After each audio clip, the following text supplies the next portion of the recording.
welcome. This is a talk between KMKanDrum and Earl Bennett. I flew down here from the Philly area to nice, sunny, well, for Earl it's cold, but for me it's lovely. It's I think it's around 70 degrees. I think back in Philly it's 30 degrees with a 20-degree wind chill and not pleasant at all. So I'm glad I'm able to come down here and talk with you. And this room is just amazing. Like being here in person, your videos kind of almost don't do it justice because like your videos look great, but I always thought that you were just shooting in one spot and tearing down a drum set and putting another one up. But you've got 3 sets in this huge studio, and it's just amazing. Thanks for having me down here. No, thanks for coming, Kelly. This is actually going to be fun. Yeah. Hanging out this way. Yeah, I have 2 drum kits that are mic'd and ready to go. We moved some cymbals for this dramatic effect so we can talk. But that kit in there is fully mic'd. This kit here is fully mic'd. That kit is just like a little practice kit I'm right now set up. It's my travel kit, my little Gretsch travel kit if I do have a gig in town, which I was doing more of a few years ago, but you know, it's a nice way I could pull that music stand over and try to do some practicing once in a while. I don't like to practice too often, but once in a while I'll try something. Yeah, all this makes no sense to me. Yeah, you know, I think one fact that I wanted to point out was I started interviewing musicians a few years ago, and the very first person that I interviewed was Earl, and it was the day before my birthday in 2019. So that was, what is that, almost 6 years, 5.5 years ago. 5.5 years ago, yeah. And yeah, I think I've interviewed 40-something people since. But I just thought it was a great idea to kill 2 birds with 1 stone. I've got a travel channel, so I wanted to review this new airlines that's flying out of the Philly area, and it came down here to Palm Beach. So I was like, all right, well, might as well fly down and visit Earl in person and get to talk to him, and I guess just kind of go over what's been going on for the past 5.5 years. Anything new and exciting? Anything special? Well, a lot's happened since we talked. Matter of fact, I remember doing that interview in front of that computer over there. And I think we were on some kind of a Zoom type call, I guess at the time. Yeah, it was Skype or something, yeah, right? Skype. Mm-hmm. And I was talking to you about family and life, you know, at that point in time. Little would I know that some of the words I said in that interview to you would become really important to me, because it's the truth about life. Life is short and you just don't know how long you get, you know? So most of the guys that follow me know my son passed away about 5 years ago. It's over 5 years now, actually. It's almost 5.5 years. It's crazy. Yeah. It's almost 5 years since COVID, you know, for many of us. Yeah. So, I mean, it's like the world has changed a lot in the last 5 years. Yes. So, of course, I've gotten older. That's another change of the last 5 years. I have white hair. You know, that's another change of the last 5 years. But, yeah, a lot of things have changed. But the one thing that hasn't changed is I keep playing drums on YouTube, and people keep watching me play drums on YouTube. And thank you all that watch me play drums on YouTube. And Kelly and I have been started out around the same time, I guess, playing drums. When did you start on YouTube? What was your start? I think it was 2017. Yeah, mine was officially, you know, they say I joined in 2006, and I posted my first video in like 2010 off of a Droid phone that I had. My first was a Droid. Then I got an iPhone. But I really didn't try this seriously until 2017. And that's where it all started, you know. And I was on my transition from one company to the next, and it was a long transition, and I had nothing to do, and I learned how to make drum covers and talk on camera. I do training for a living. It's one of the things I do. I do training and safety. So I got very comfortable talking in front of a camera and actually talking in front of people. So I look at the camera as people. So all you people are out there, I imagine that when I'm doing this. Otherwise, I'd be in a lot of trouble, you know what I'm saying? So that's kind of how that works, you know? Yeah. But yeah, that's... And I think the people like listening to me talk. That's one of the things I've learned. I have a lot of the guys that follow me enjoy my talking videos, and they enjoy my playing. If my playing was crap, then they wouldn't like my talking videos, I don't think. But you know, my playing's okay. I'm an okay player. So. Yeah, for sure. Yeah. I know Earl and I had lunch earlier, and we were kind of going over some stuff and whatnot, and we were talking about YouTube, obviously. I went over his channel, and I saw that you have like 9.9 something thousand subscribers, and you had mentioned that getting to that 10,000. Well, I want you to describe what 10,000 might mean once you get to that threshold. Well, I think hitting 10,000 subs actually means a lot less than when I first started doing this, like almost nothing, to be honest. Because we live in a world where Joe Rogan's got how many millions subscribers, you know, or the top drummers that were the drummers coming up, kids when they started, like Casey Cooper, you know.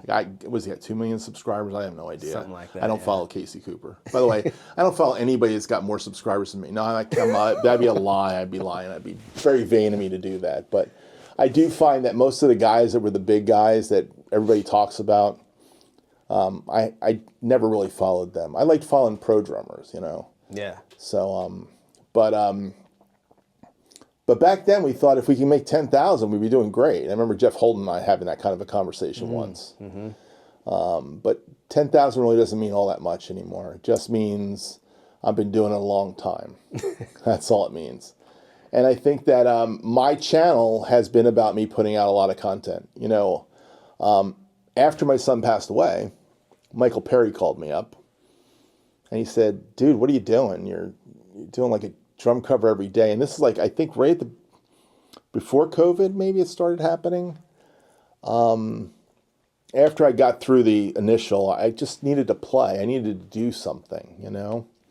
And that's what came out was I had time on the weekends. I wasn't gigging. I was just playing at churches occasionally. And I just felt like, you know what?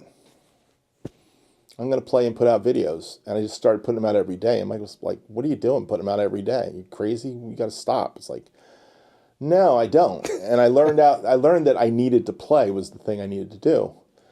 Did that help the grieving process? It was a huge part of the grieving process. Matter of fact, I have these 4 words that are up on the wall over there. I don't know if you can look into you can probably see them from where you're sitting. It's on the back wall in the other room. It's over by the glass door. They're off in the corner. Yeah, they're off in the corner. You might not be able to see them. Oh, yeah, I can't see But them. they says, walk, breathe, rejoice, and play. And they're on the back of my T-shirts. In case you want to buy a T-shirt, please like and subscribe. No, I'm only kidding. I really don't push that either too much. You know what I mean? But I do have T-shirts on my channel. And on the back one says, walk, breathe, rejoice, and play. Well, prior to my son passing, walk, breathe, and rejoice meant something to my wife and I for 25 years at that time. Now it's 30 years. Walk meant to walk through life, enjoy life, exercise, take care of yourself, you know, keep moving forward kind of thing. Breathe meant to meditate, you know, pray, stop, you know, and just stop in life. Rejoice meant be thankful and grateful for everything you have in life. Really important stuff to us. Right before my son passed, I was in this place where I grew up playing baseball as a kid and football as a kid. It was in a cemetery. We used to play in a cemetery. My street butted up against a cemetery. And I was there for other reasons because my mom was buried there and she was about 5 years gone, and I kind of didn't deal with her death real well. I did all the good things the good boys do, take care of everything, first child, got all the estate things done. I was all that stuff. But I hadn't dealt with my mom passing the way she did it. It was kind of tragic in some respects. So I went to that cemetery to talk to my mom, which was absolutely useless, by the way. I'm not a cemetery person. Even to this day, even though my son's gone, I don't go to graveyards and talk. I feel like you can do that anywhere. You can deal with that anywhere. Yeah. But this day I went, it was a sunny May day before my son passed. And I was in that cemetery, and I was standing where home plate was. And I'm standing there where home plate was. I'm looking at the third base line, and I'm looking at the first base line. And I'm saying we used to hit balls out, try to get over the fence into the street where I lived. You know, that's the way we used to play. But now there was graves everywhere. The whole cemetery was filled, even behind where we used to play. So in the 70s, it was just big open fields. That's why we got away with it. They didn't care about us playing there. But when you get graves, then they start caring. So I'm standing there, and I just sensed God say something to me that day. And he said, look out there. I have a word for you. It's play. Now I'm 58 years old at that time, 58 years old, going to be 59 that year. And I sensed play, because this is where you end up one day. You end up in the ground here, you know, but before you get there, don't forget to play. And after my son passed, I realized the importance of playing, the importance of staying in this life and not giving up. So playing became that, and was probably the impetus to why I'm at 10,000 subscribers today. Because I never stopped playing. I have no viral videos. I have a couple videos that are in the tens of thousands. Many of my videos, I got 2,000 plus videos that are in the hundreds or low thousands, a few. But I have nothing that's a viral video. Nothing's popped for me. I've never got out in the stream. I've never had a day where I had 10,000 people watching and the next day 20,000 people and it's just growing exponentially. Never had that. But I've been consistently doing this since 2017, putting out 4 to 7 videos a week, every week, constantly. So hitting 10,000 just means, what are you going to do next? Yeah. And that's really the question. What am I going to do next? And I do think things will change this year in my approach, because I am kind of tired in some respects of YouTube, because I don't think YouTube is the same as it used to be. I think it's different. It's different in the perspective of people don't care about drummer videos. You know, back in our day, there was so many drummers that were just doing it, so we all cared about it. Yeah. And I have lots of friends. And by the way, the only reason why I do it every day today is because of these 100 people that circle in and out almost daily to be my friends and say something about my videos. It's like I almost feel like I'm doing it for them more than for me now. Yeah. Because I love those people and I care about them, and they love watching what I do, which is amazing to me, because I'm pretty good, but I'm not great. I wanted to be a studio musician, but I never got to be one, even though I've played on albums. I wanted to be a touring drummer, but I never toured, even though I did some big shows and some big arenas and had the opportunity to do that stuff. That was fun. I played on a live worship album, which was a dream of mine, and I got to do that, but it didn't go anywhere. But it was fun, you know. It wasn't a Hillsong experience, you know, where people, tens of thousands, are singing those songs the way we did them, you know. But I got to do all this stuff. I got to do everything my dreams I ever wanted to do, and in the process, I got to have a wonderful family and grandchildren that love me. So life really is about people. And community is what YouTube's about. Community to me is what it's about. Now, I don't have time to do multiple streams of social media sites, so I only just do YouTube. I mean, I have a Facebook page. Some of you guys follow me on Facebook, but you rarely see me post. The only thing that I do post regularly on is YouTube for everybody, because I feel like that's where my community is for social media. But my real community is real people that live here in West Palm Beach that are my friends. And those of you that have become my friends, like Kelly, who actually comes down to my studio. We talk on the phone occasionally or through email or whatever, and we stay in touch. That's real community. That's the real people, in real life, you know? Yeah. And I think there's too much virtual life for everybody. Yeah. So I'm trying to have real life. So my goal for my channel going in 10,000 is probably going to be have as much real life as I can have this year and continue doing it for that reason.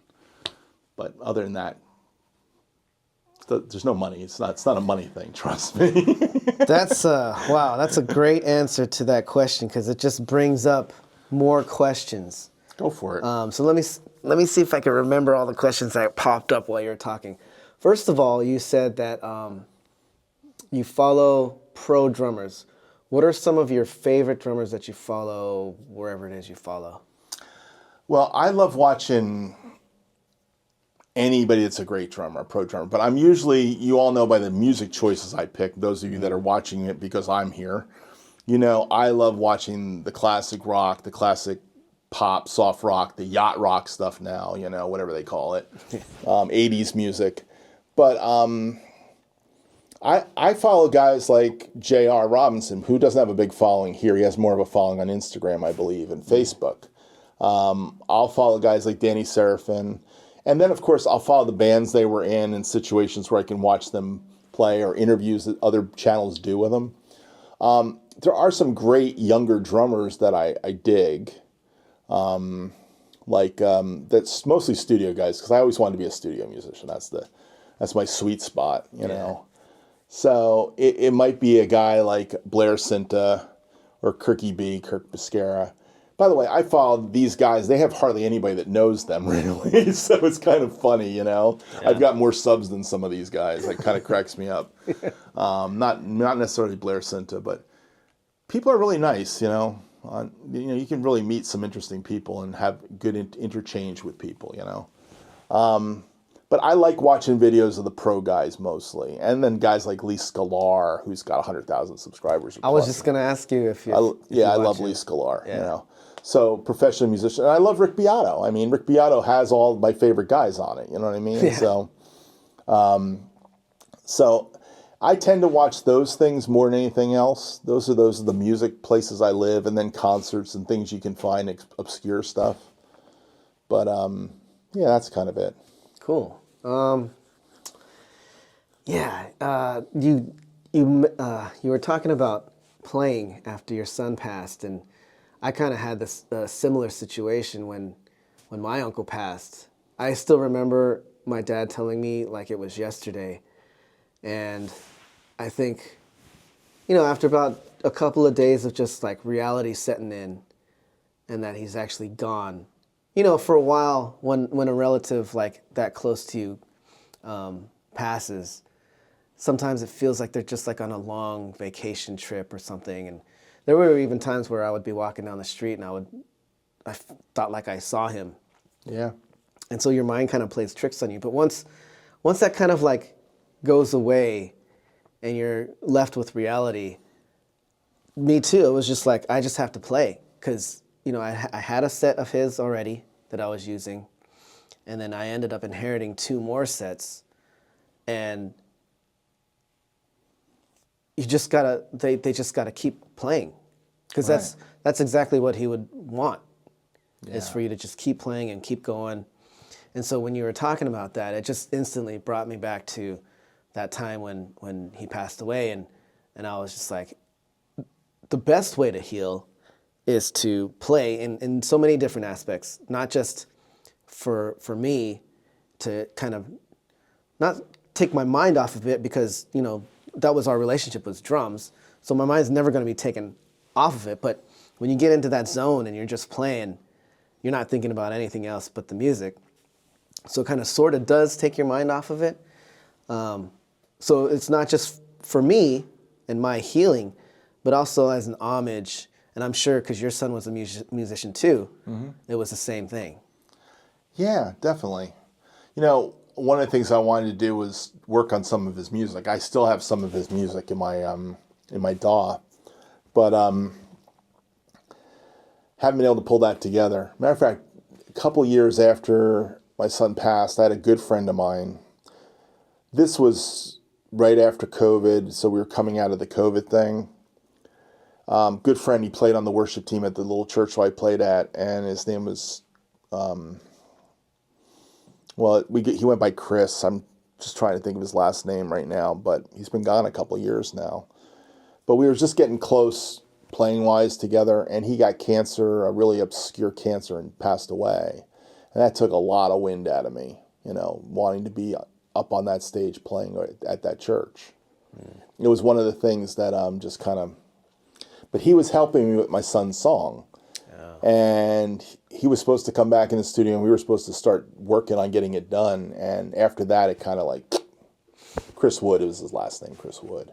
And yeah, he was a great musician, you know. Got to work with him a bit. I've got to work with some great local musicians, some great Florida musicians, some great Jersey musicians, you know, over my career. It's even hard to even remember everybody I got to play with. I played with some really cool people over the years in different bands and different things. But yeah, that's another thing too, is like, I feel like, I don't know if it's just age or if it's the time that we live in now, but I feel like I get brain fog a lot more. It's hard to remember names. It's hard to remember sequences of events. It just seems like everything is such a mishmash now, and time, it's like, yeah, you have your minutes and your seconds and your months and your years, but it all just kind of like mixes together now. It's at least for me. I don't know if it's the same for you, but I think it's the same for a lot of us. But the older you get, your mind gets less sharp, but it gets sharper in other ways. You start focusing on what's important. The problem is we have so much not important stuff that we're dealing with all day long. yeah, that's true. Okay? You know, how many emails, how many text messages. If you're one of those people that are on something like TikTok or... I got it off Instagram 2 years ago. It was ridiculously stupid as far as I'm concerned. I mean, I was looking at drummers, but if you look at you look at one shot that your eyes go to and it's like the wrong type of shot, you get like thousands more of them. They just keep coming to you, you know what I mean? It's like, I don't really want to look at this, but you keep telling me I want to look at this, and that's what the new world is. Yeah. By the way, that's the problem with YouTube, too. Like, during the election season this year, on one of my Ask Girls shows, I was talking about this. My subscribers, it was the first time that I hadn't hit, like, 100 subscribers in a 30-day period. Ever since 2018, June of 2018, I've been getting somewhere between 100 and 150 plus subscribers every month. But I had this one month, like I think it was like kind of like September-ish, where I got like 89 or something. And I was like, really, 89? What's going on here? Nobody's watching drum covers. Everybody's watching Trump, Kamala stuff. The whole world was like, that was all that was in my feed. YouTube was jamming it down our throats. If you looked at one, you got 1,000. Yeah, so who's watching drum covers? Nobody. So the drum cover thing kind of went away. And that's when I realized, like, I'm working towards 10,000, supposedly, whatever that means, right? It doesn't mean anything, like I've told you. But that's when I realized, it's like, this is not why you do this. And I've been telling myself this for 2 years now. I don't do this for anything more than fun. Because truthfully, they feed us what they want us to have. And we all take it. And we have to stop this. The only way we're going to not be in huge groupthink is to be outside of groupthink and think for ourselves. And that's what I am. I'm a think for myself kind of person. That's why I don't care if you watch my videos. I'm going to play a CCM video from some guy you never heard of, you know. And if you don't want to watch it, don't watch it. I don't care. I'm playing it today. This is what I want to play. It inspired me. Yeah. You know, then I get somebody, can you play Human Nature by Michael Jackson? It's like, that's a drum machine. Why would I want to play that song? Finally, I broke down last week. I said, fine. I put it on, I played it, and then I put it out, and I've got like 400 views on it, like in a week. And it's like, all right, people want to watch me play stupid stuff, but I didn't want to play that song. You know what I mean? That's what it's gotten down to. It's like, do I want to play just what everybody wants me to play? Like, I'm sure if I could find an Ariana Grande song, or who's the new one, the new hot chick singer that, like, Ariana Grande's now pretty hot right now, I think, because she was in Wicked, you know. Oh, yeah, I don't know either. It's like, that's the problem. I don't know. But if I can find the newest song by the newest pop artist, I'm sure I would get more views, right? That's the way you do it, right? No. Or if I had all the chops in the world. By the way, I have no chops, so that's not going to happen. Yeah.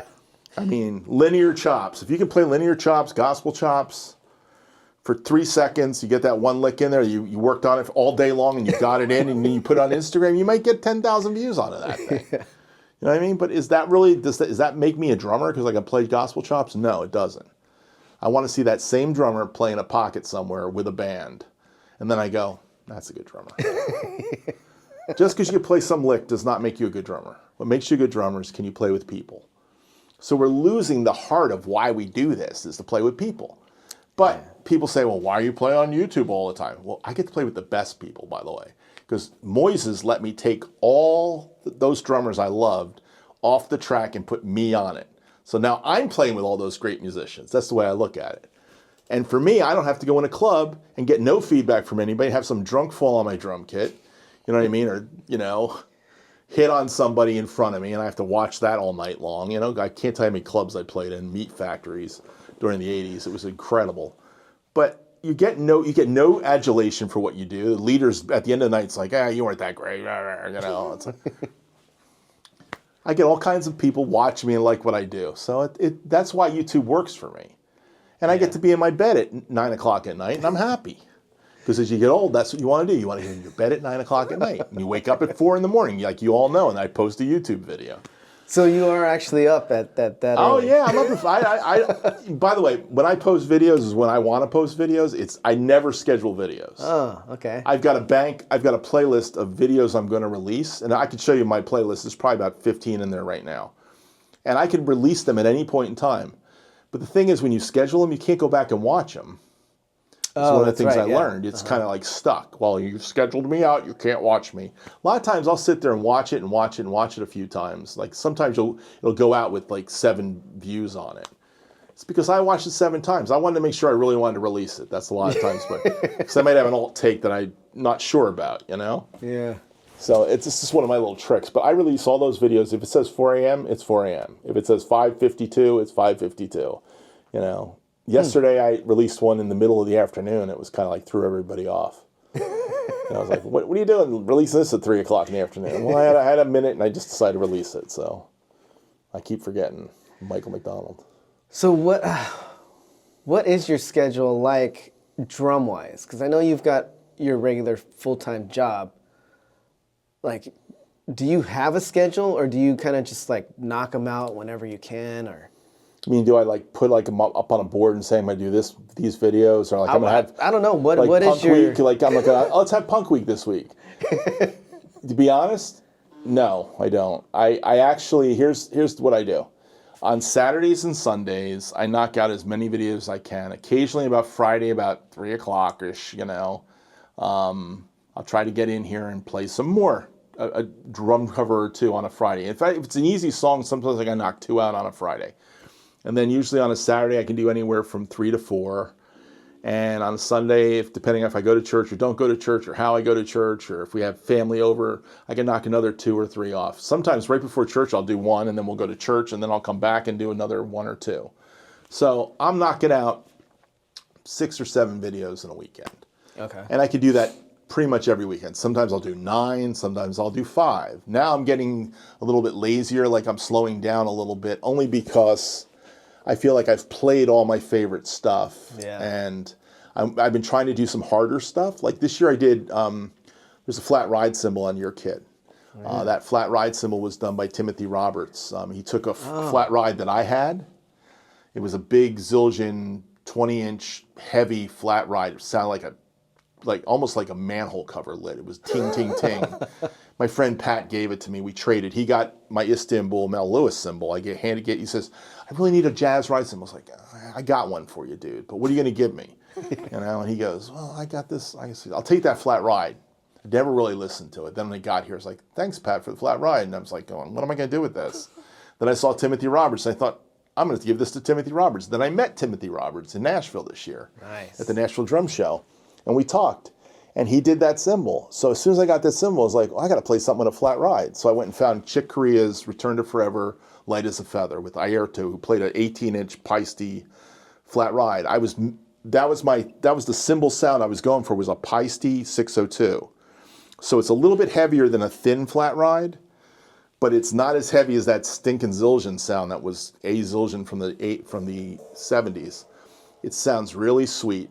So I did like 3 really hard songs from Light as a Feather. That took more time. I probably spent 2 hours on those songs, just cutting them, like sitting here, and they're 9-10 minute songs. So that's the other thing. who plays a 9 or 10 minute song on YouTube when you know they're going to watch you for about a minute and 20 seconds? Yeah. Yeah, and I'm worried about making a mistake in minute 7. It's like, they're going to catch the mistake. Nobody catches the mistakes. Like I was telling you, I released I Keep Forgetting. The reason why I put this version out was the part where at the very ends, where he does a da-da. It's Jeff playing. He's going, dun, da-da, dun, dun, dun, da-da. Like, it's right near the end. I kind of nailed it. It was a second take. But getting into that 16-note pattern, I felt that it was a little wonky in my brain. I'm like going, just feels a little wonky. And this is the first 20 seconds. People just bail on me right there, But I've got some pretty decent feedback. Like they sketched through it. They weren't really zoning me at the first 10 seconds. Yeah. But I was zoning me, and I kept thinking about it because I have another version of it where it came to that dead part. I kind of screwed it up. I played some other weird thing. But the pocket was like perfect. The whole song was like the pocket's perfect till I hit that dead and I messed it up. And it wasn't it was just me fill. It wasn't a Jeff fill. So I held that for 2 weeks just going, do I want to release it? Do I not want to release it? Is this the real video or is this the alt-take video? Back and forth, watching it in the morning. And I ended up going with the second take, which has got a lot of good feedback on. Most of the guys liked it. But some guy's going to say, that's not perfect. Yeah, you're right, it's not perfect. Duh! I'm not Jeff. If I was Jeff, it might be perfect. But Jeff's not here anymore, unfortunately. I wish he was. Yeah. Just like I wish Carlos was here, Yeah, a lot of musicians. I mean, we talked about this earlier too. How I feel blessed to have not actually made it as a professional musician, just because the statistics, it's just how many musicians actually, because you have to put so much into the craft. Things get left behind, family. There's a lot of pressure on you. A lot of people don't know how to take that pressure, and they medicate themselves, and it's not for the weak, I think. And yeah, when I look back, it's almost as if, because there's been more times than not where there was a contract right in front of us and me in different bands, and all we had to do was sign that contract, and just for some reason I look back and I just feel God's hand kind of like almost protecting me from going into a life that maybe I didn't know really what I was getting into. And so you look back and you see like a lot of these, like, Jeff was pretty hardcore into cocaine. My uncle, I don't know if a lot of people know or not, but he was really into marijuana, and those things become a crutch, and it becomes hard. And people say that marijuana is not addictive, but I totally disagree with that. I saw what it did to him, and those are just the types of things that when you're out there living the life. Another story is the day after my uncle died, they were set to go on the Oprah Winfrey show, and that was like the kickoff to their next tour. And my uncle was just not, health-wise, was not feeling it. And, all the pressure and everything of going on tour, and he thought if he didn't go on this next tour, he was never going to be able to find a job again. And that kind of pressure on he had 2 daughters. They had a huge home in La Cañada, California. That's a lot to have on your shoulders. And he was always going through depression and all that stuff. And so, like those are the types of things that happen in life. And, it's easy to just say, oh, Jeff's not here, Carlos isn't here. And I wish that they were still here, but things happen in life that are beyond music and whatnot, and it's just I look back and it's like almost as if God was saying, no, it's not your time, it's not your path. Yeah, and the musician path is everything in music usually happens at night, in the dark. The dark, not a lot of good stuff happens in the dark, believe it or not. Yeah. We don't understand that aspect of light and dark. You know, that's a very biblical thing. But some are more affected than others. You know what I mean? By the opportunity, and some, you know, some can't handle it. Some can. Some make it through. Some are willing to go for the dream over the people that they are part of their life, you know. I think I chose the people. Like I keep choosing people. That's where I go. My wife, my children, my grandchildren. I want to be there for them. You know, that's kind of been my driving factor. But I understand the thrill of wanting to make it. You know, that's what we all think we want to do. We want to make it somehow. I gotta make it. Yeah. But when you get there, there's a lot of pressure. And the life of a working musician is a completely freelance life. Meaning it's not just gig economy, it's gig economy plus, because you don't know when your next gig's coming from. Yeah. So if you take a tour, now nobody knows you're in town, and now you give up that tour, you're out of work, you know? And that's part of that lifestyle that goes with it. It is a tough one. You know, one day you can be up and the next day you're down. So it is something. It takes a certain type of person to handle it. You know, we lost a great one in Carlos, you know, no doubt about it, because he was one of my favorite drummers. You know, him and Jeff together, those two guys, you know. So I think the music industry's changed a lot too. It'd be really tough to make it today. But I don't want to tell all you little kids that it's going to be really tough to make it today. But I mean, it's the same thing with YouTube. We're trying to make YouTube channels, and some people try to do it as a business. And as many advisors and people out there that say there's a method, there really isn't a method. You're a great example of how there isn't just one method of doing something. You know, you're doing it just because you love it and because you want to play the songs that you want to play, and people are out there, and you have almost 10,000 subscribers, which, you know, I think in the YouTube world might not mean so much, but I know you've got to feel some sort of gratification, you know, like out of our community, you're definitely in the upper echelon. You know, like I always look up to you for just the way that you conduct yourself and your covers and your videos and the whole process. And so it means something. It might not mean anything to the algorithm or whatever, but it does mean something. And so there's not just one way to do things. There's a bunch of different ways to do it. And it's just like, you have to, like, when you talk about making it as a musician, somebody's got to make it. Yeah. You know, there's those viral people. I don't pay too much attention to viral stuff, but there are people that have gotten their start and gotten into the show because their stuff went viral. But it's not like somebody. It's not like they followed a formula. Like the cowboy guy. I don't know if you know the cowboy drummer. I think I've seen a couple of his things. Yeah. Yeah, I mean, he started off and he was kind of just doing silly things and whatnot, and now he's huge.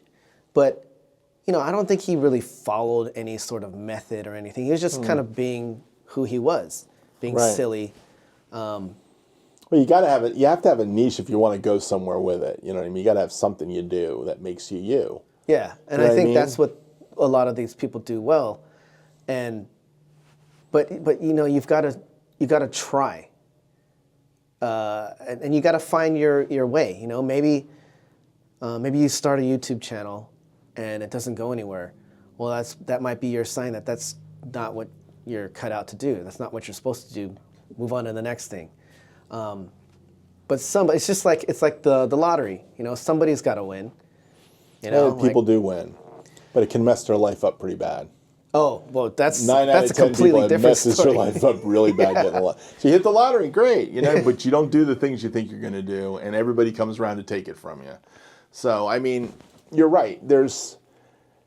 there was something of purity when you and I started doing YouTube. We were the second generation YouTube, I like to call it, because the first generation didn't really know what they were doing, and they became Drumeo. You know what I mean? I mean, I don't think Jared knew what the heck he had at first, but slowly but surely he got a business sense and he figured it out. You know, and I got to give him a lot of credit. And Drumeo is the coolest place. I don't think you see Jared anymore on Drumeo anymore. Yeah. But Drumeo is the coolest place, you know? And I got to thank Drumeo for my Zach Jones interview last year, which got me a lot of subscribers just during that period. Because they interviewed Zach Jones, my friend Zach, who was playing with Sting at the time. And all of a sudden, I was the other guy that had a Zach Jones interview on YouTube that they found. So I got like 16,000 views on that Zach Jones interview. It was a long-form interview. And I got to thank Drumeo for that, because Drumeo popped it. And for a couple, 3 months, that was like my top video was Zach Jones, like people wanting to see Zach Jones. So YouTube can make or break you today. There's no doubt about it. And if you're trying to be made or broken, you know, you want to make it in the business, you got to have a YouTube presence. Like, I don't know if you follow Jake Reed. He's a studio drummer in LA. He's a great YouTuber too. He studied with Peter Erskine. He just did a great interview with John J.R. Robinson. I've been following Jake, I think when he started, like, I don't know, when he started, I pretty much found him pretty early. He has Gretsch drums, he has concert toms, he does film work. He is one of the up-and-coming studio guys in LA. He's a really good drummer, a really solid drummer. But to be honest, at first I didn't know who he was or what he was doing and where he was. But he's in LA. He's breaking in LA. He's one of the guys that's still getting work in LA and does work in studios and does a lot of work from home. To be a work from home drummer, you have to have a YouTube presence. I'm sorry. They got to be able to know that you can play. Like, I will do tracks for people from home, you know. One thing I don't do, I don't know if any of you guys realize this, but there's a lot of YouTube drummers that put their, and I have a good friend, his name is Toby, he's from Germany. He's 15 years old. He's a great metal drummer. Oh, yeah, the double bass. You know who I'm talking about? Yeah. Tobias. He goes by 11 Drums. Great drummer. He makes a lot of stuff where it's drums only. I don't do drums only. You want to know why? Because if I do I've got a couple drums only. I've got like Steve Miller Band, Fly Like an Eagle, and I've got 50 Ways to Leave Your Lover. And the only reason why I made that a drums only, it was very early on, was because it got blocked. And I spent part of a weekend learning, playing that thing on camera, and I couldn't use it with Paul Simon's music on it. Yeah. So I had to go. Eventually, Drumman 190, Matthew gave me a version of it that wasn't Paul Simon's version, and I put it out with the song. But this was the version I did that day, sitting here on this kit, and I played it. Well, over the last 8 years, it's almost 8 years now, people have used that as the basis for their version of 50 Ways to Leave Your Lover. Now, I don't get credited for it. I mean, one guy credited me on Facebook, and he sent me a video link to it. Some guys say they've credited me when they put the video out, but I don't see most of these videos. But I feel like, why should I do free drum tracks for something? If you want me to do something drum track wise, I'll do it for you. I had this one woman who wanted me to do Time of the Season. She said, because that's another one of my first early videos that I did by the Zombies. Doom, doom, boom, chick-goom, doom, doom, doom, chick-goom. You know, I did that whole thing. It was in that studio. It was 4 mics. And she goes, can you do that? Can you give me just the drums? I said, well, I can do it again, and I'll do it for you. And she said to me, well, I'll pay you. I said, okay. She paid me $50. Well, it's like half the going rate of some of the great studio drummers doing this. I know some of them are doing it for 5 times what I just said. Some are doing it for less than that. Some are doing it for more than that. Depends on which guy you're talking to. But $50, I did it. So I put out that drum only for her. I gave it to her. And then I made a cover of it. You know what I mean? But it's like, that was one of my things I realized, like, why should I give out drum onlys? Plus, I don't keep my stuff very long. Usually when somebody finds my music, they go, hey, do you have the drums only of that? And this is why I don't do it. I don't make drum onlys of these things, because then I'll be giving them to people. And nobody appreciates anything they get for free, by the way. Yes. I'm glad you said that. Yeah. That's except for totally I do appreciate that 6-inch accent symbol. I'll put it up on my kit this weekend. Thank you, Kelly. But yeah, I mean, for the most part, human nature is you give them something for free, and they don't appreciate it. I don't think people appreciate how much music you have on Spotify. You know what I mean? Many of you have Spotify. You can listen to any of your favorite albums in their entirety. Instead, you let the algorithm tell you what you should listen to. It's like, I don't do that. I have my own playlist that I want to listen to, and I want to listen to an album and listen to an album, but I don't want the algorithm telling me what music I need to listen to. I want to listen to what I want to listen to, because that's the beauty of Spotify. I have a whole library of thousands of albums right there on Spotify. Most people don't understand that about Spotify. You know what I mean? Yeah. So they're paying their $10 a month or $15 a month or whatever you're paying, and what are they getting out of it? They're getting the same crap everybody else is getting, because that's all it feeds you, is the same crap. If you want to let it feed you crap, it will feed you crap. And this is our new world of social media, is it feeds us crap, and we're supposed to all eat the same crap. So now we've got huge groupthink, and we've got no music sounds terrible. So I'm against the grain. That's what I'm doing with my YouTube channel. I'm against the grain. I'm playing stuff I want to play. Hopefully it's stuff you like to listen to. But if it's not, I get it. It's okay. That segues great into Punk Week. You know that? I know. Because that's punk rock. And that's the traditional punk rock. You know, Traditional punk rock. That's what it was. But you said it again. I think I'm gonna like somehow put groupthink into the title, because that's just the perfect phrase or the perfect word to describe a lot of what's going on, not just in music and not just in the way people listen to music, but just like society as a whole. Do you feel like what's the purpose or what's the end game? Why are they trying to force feed so many people into this whole group think, this whole almost like trying to take away people's personality? We're becoming androgynous. Yes. That's what they're doing with our sexuality, with genders. Yes. I'm sorry I'm getting into this. I'll apologize right now. Maybe you'll cut this out. But what do you think that's all about? Yeah. We're all one gender. We're not all one gender. We all have personalities. There's nothing wrong with it. Let's all love each other for our personalities. Let's love each other for our differences. That's where we should go to. But we shouldn't basically say everybody has to do all the same thing and think the same way for us to be friends. That's the problem. I think there was a rebellion against that this year in America. Well, I think there was a huge rebellion against that in America. But you could, I'm not talking politically, but you could take that how I just said it. You know what I mean? But there was a rebellion. And I think there's becoming more and more of a rebellion against this, because we as individuals want to think what we think. And it's okay to be different. And we're not all going to think the same, but we can all think compassionately towards people, because that's really what we're called to. I mean, when I talk about my Christian faith, I think Christians have the same thing that the world has. We all have the same thing we can do. We either go after power or we go after love. It's power or love. You get one or two choices. If you choose power, what does that mean? I'm going to go to be powerful. I'm going to do what it takes to be seen, heard, known. I want to grab the ring. I have to have the ring. It's like the Lord of the Rings. I'm going for the ring. I got to have the ring. Or if you're going to go for caring for people and loving people and being compassionate towards people, then you choose love, and you don't have power. People will miss you. They will not see that. That's the truth of the matter. So I choose love. That's where I choose. I don't want the power. And by the way, Christianity is no different than any other religion that goes after the power. And those that are going after the power in my faith, I don't really connect with.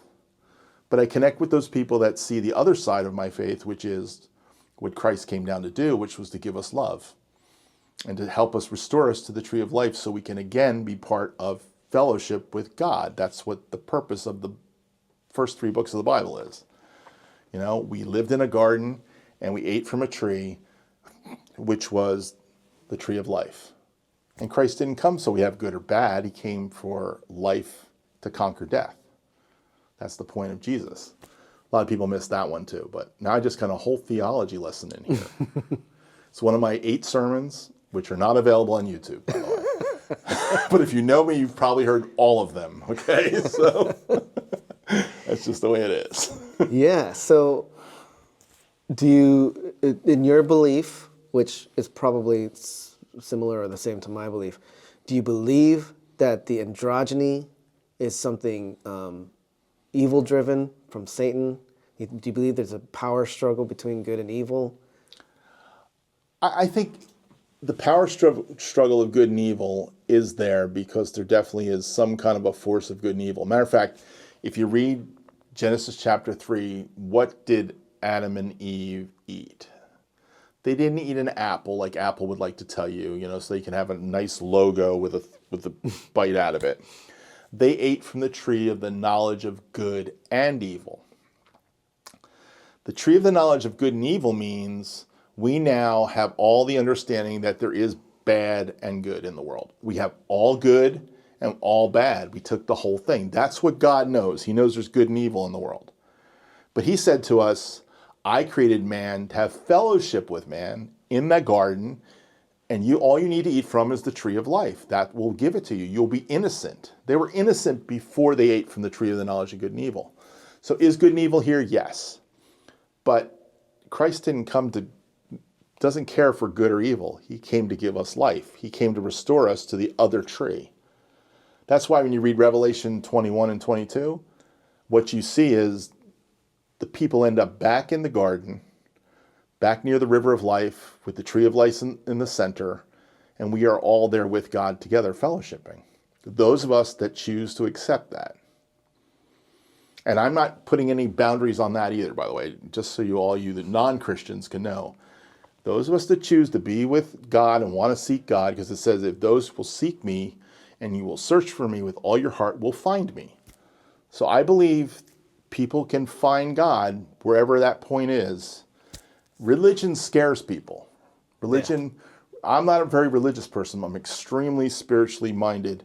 And I do believe Jesus Christ he's the only religion, the only person in religious form in this world that I've ever seen in text that really was talking something completely different than the religious people.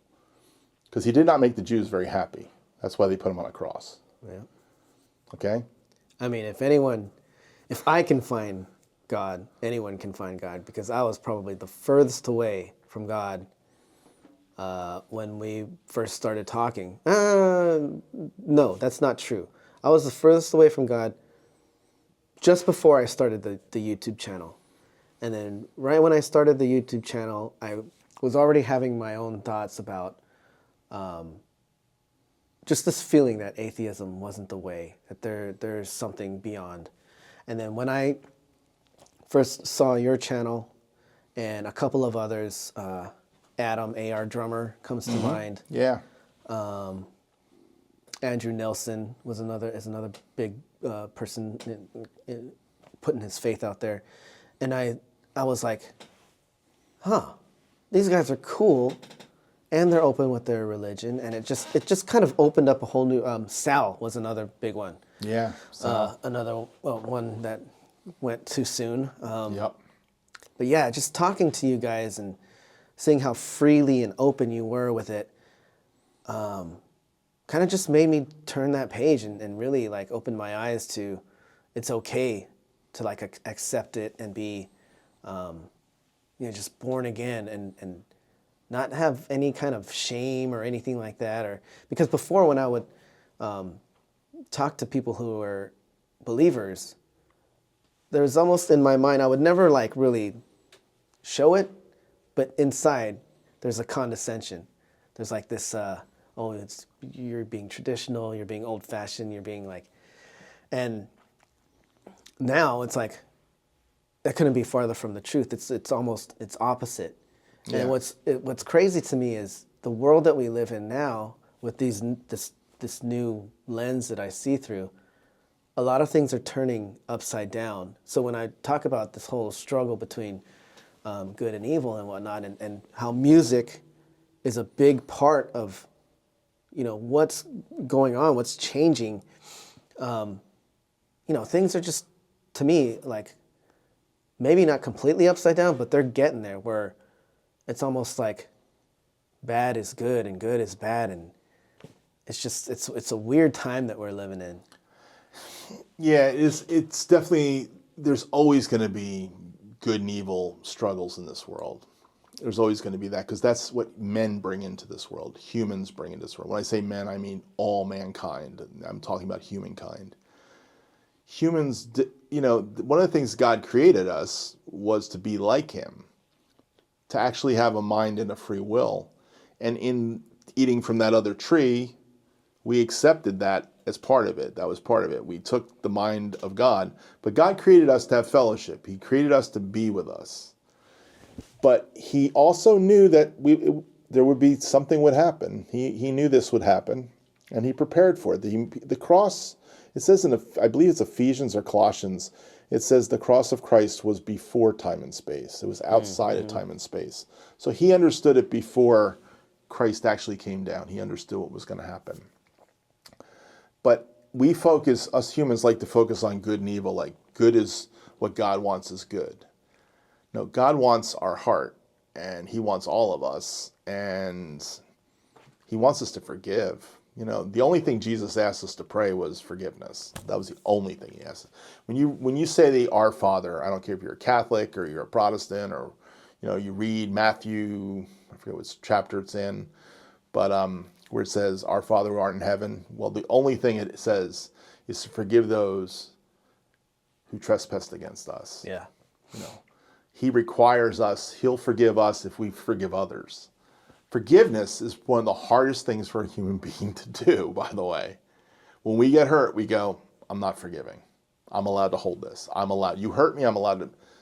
That's a human thing. It's an extra supernatural God thing to be able to let God come in you and say, you know what, I forgive you. I don't know if you remember a few years back where was that terrible slaying of people in this black church in South Carolina. This white kid came in and shot people up. And I remember hearing the story, he was being sentenced, and people from the church came, and they actually told him they forgave him. And that was like, people couldn't believe this happened. But this church would not hold on to the hatred, because when you hold on to hatred, and you choose hate over love, you never can have connection to the Father. We can't have connection to God unless we're willing to love like he loves. That's the depth of spirituality that Jesus talked about, which you don't hear many sermons about, by the way. Not enough for my book, you know what I mean? But if we thought that way, we'd have a whole different view of how we treated people. Isn't that what he said while on the cross? Forgive them? Yes, because they know not what they do. That's exactly what he said. That's the depth of his love for us. Mr. Rogers said it this way, if you know somebody's story, it's hard not to love them. I was going to a church that we really used to talk about Mr. Rogers a lot in, it seemed like. And I remember seeing the Mr. Rogers movie.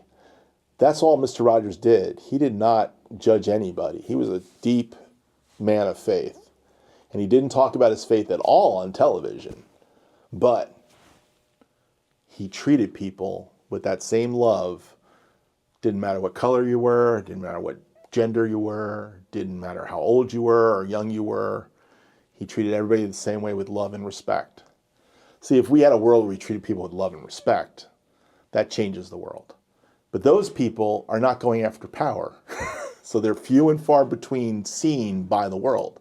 The powerful are seen in media, right? If you're the meanest, like Donald Trump knows this. I'm only invoking the name of Donald Trump for one reason, because he's the media mogul of this. He says, doesn't matter if it's good or bad press. Yeah. You can see that. It was part of his whole thing. I don't care if it's good or bad press. He still won. In spite of all the stuff that went bad that they put on him. Did not matter. See, that's somebody that understands the way the media works. Understands that media is going to go for the powerful. But those that are not powerful, they're not going to be seen in the media, but they're the ones that show the love in the earth. I'd rather be Mother Teresa, being with the people in Calcutta, loving those people. I wish I had the ability to be that person all the time. I'm not. I fail. I fall short of the glory of God every day. But I know that that's where I want to be. So in my little world where I'm at, I try to be that. And on YouTube, those are the guys that follow me know that every once in a while this comes out in an Ask Earl Anything out of nowhere. It's like, oh, Earl Wisdom came out somewhere. It's not really Earl Wisdom. It's God Wisdom somewhere that's deep inside of me that I've been living for years, Yeah, you touched up on if you know someone's story, it's hard to hate them. And instantly my mind went to, because I've been working on it more lately, but ever since I was young, I was always just someone who was cynical, and I don't want to say negative, but just like if I see, what was the latest one that I watched? It was on Drumeo, and it was the drummer for whoever's drumming for the Mars Volta right now. I forgot her name. Yeah, I know who you're talking about, but I don't know her name at all. But she, you know how they always make them play a song that they've never heard or whatever. Right. So when I saw like, I don't know if it was the thumbnail or if it was like a short of it or whatever. Anytime I see like these new drummers that I've never heard of before, instantly my mind is like, like I just get cynical.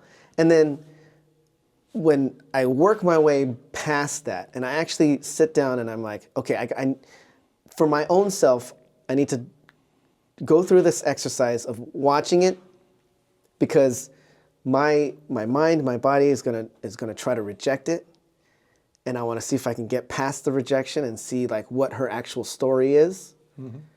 And every single one that I've watched, I always start off and it's like, I don't know if it's jealousy or what it is, but there's something that makes me just like, oh, here's another drummer and doing this whole thing, and what's it really about? And then I actually watch it, and they're actually very like lively, and like I watched the Greg Bissonette one. I mean, I like Greg Bissonette anyways, but I watched it and you could just tell why he's been around for so long. He's just like a lovely person. Yeah, he is. And the same thing with this actually. girl. She was just like almost every single one that I've watched, they're usually pretty humble, even self-deprecating at times, because it is like a hard thing to do. And the guy from, I forgot the guy's name, but the guy from Megadeth, Dirk something, he did one, and he was just like, you know, like you look at him and he's got the whole metal look, and you think, oh, maybe he looks intimidating, but it seemed like a sweetheart of a guy. And it's just, once you actually watch them go through the process and you see how they work, it makes total sense how they're in the music scene. Because a lot of the times, at least when we were trying to make it as a musician, it was word of mouth. You know, like people would refer other people, and the only way you would get to be referred was if not only were you a good musician, but you were a good person and a good bandmate. Oh yeah, definitely. That's what I learned from my uncle just by watching him, how well he gelled with all the other musicians that he was playing with. Half the gig is the hang. If you can't hang, you don't get the gig. Exactly. So doesn't matter how good you were, it's the hang. Whenever I see a lot of these Drumeo things, you can just tell these people are sweethearted people, and they just so happen to also know how to play drums. Exactly. I think that, and then again, that's that power thing. A lot of times when people are going for the power, they don't know how to hang. They're all about themselves, and that eventually comes through, and that's when their life gets cut off. They don't get to go as far as they think they're going to go. The greats always have some level of humility somewhere in there. I mean, except for maybe Buddy Rich. I actually never knew Buddy Rich, but I've heard too many stories about Buddy. But I think Buddy's been a sweetheart to certain people. I've heard people talk about what a sweetheart Buddy was. But Buddy had a reputation on the bandstand, how he treated musicians. But Louis Bellson was one of the nicest guys I ever met in my life. I met him in college, and he was just a sweetheart of a guy. Ed Shaughnessy, the Tonight Show drummer, sweetheart of a guy. I mean, I can't think of many drummers that I have met that are pro level that are not sweethearts of people, like Greg Morrow and John Hammond, and I just met Dennis Holtz this year, and he's another great drummer from Nashville. I met, sweetheart people. Most of these guys are just great human beings, and that's why they're on those gigs, because they're great human beings. If you're not a great human being, you can't do the hang. The hang is part of it. Yeah. Why was Jeff so... All the famous stories that Robin Flans wrote about in that book about Jeff, all those stories are about how Jeff, when he felt like he wasn't the right guy, would say, call Keltner or call this one to come in and play the gig. Call Carlos on this because this is not my thing. You know, he was that kind of a guy. He was giving.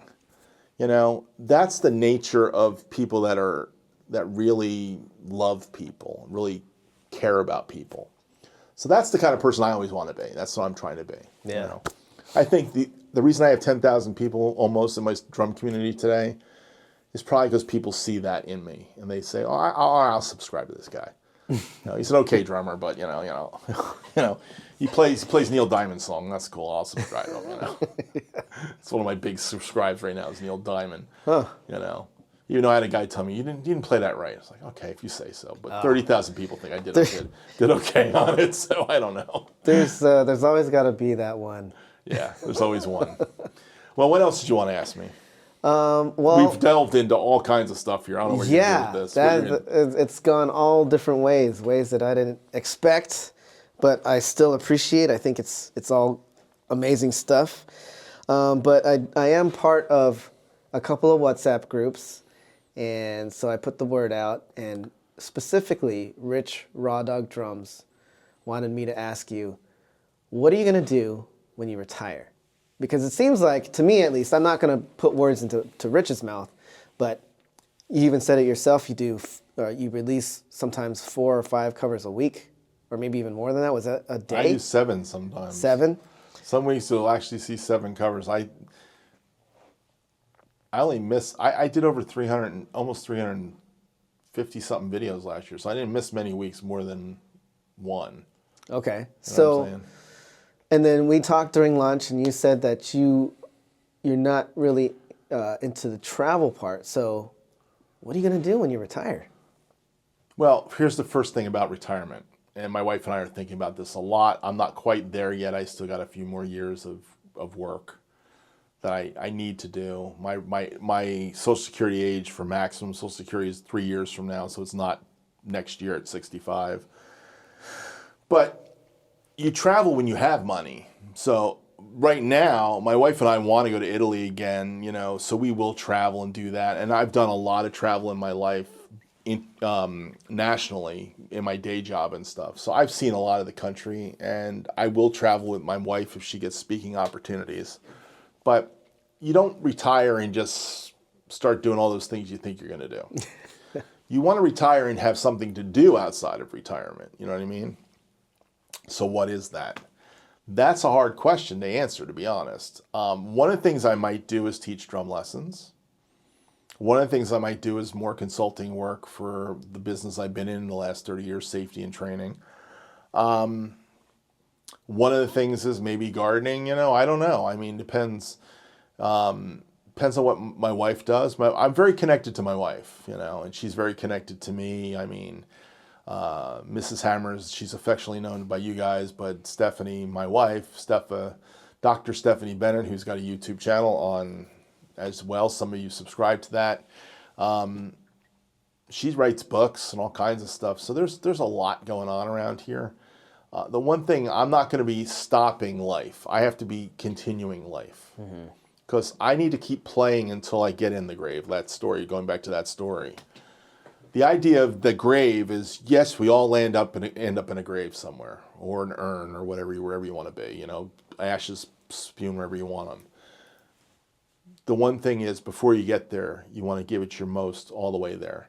So seeing Roy Haynes die this year was tough, but he lived 98 years, I believe, and he was playing drums at 95. I saw a video of him playing drums. If I can be playing drums all the way till the very end, there's nothing better than that to me. Doing the things I love is what I want to do. Hugging my grandkids till the day and communicating with them and talking to them, and I have my head together, because there's nothing worse than getting that where your head goes some other place. Yeah. Like, I feel very bad for Joe Biden. Watching him just deteriorate in front of us, that's tragic to me. But I watched my mother-in-law go 12 years and pass away with Alzheimer's. So, I mean, the deterioration of the mind, if I have a solid mind and I'm healthy, that's the goal. Now, this thing, getting healthy, that's always the bigger issue right now. So eat well, drink lots of water. That's all I can tell you. Eat good food, real food, drink lots of water. And if I don't eat the bad food, then I don't look like this. If I eat good food, I look better than this. But I've always been a big guy. I don't know how to be anything but a big guy. So I don't think it's going to change that dramatically. If I looked like you, Kelly, then we'd have problems. Well, it's easy to focus on the outside. But to me, it's hard to gauge, even in your own body, what's going on inside.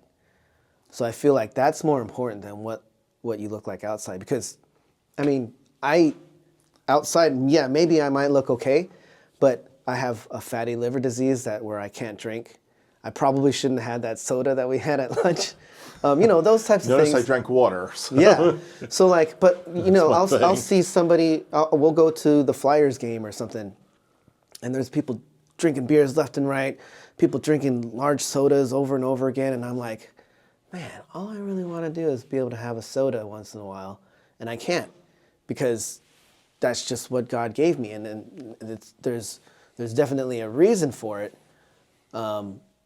because I think if I had a healthy liver, all I would do is probably drink soda.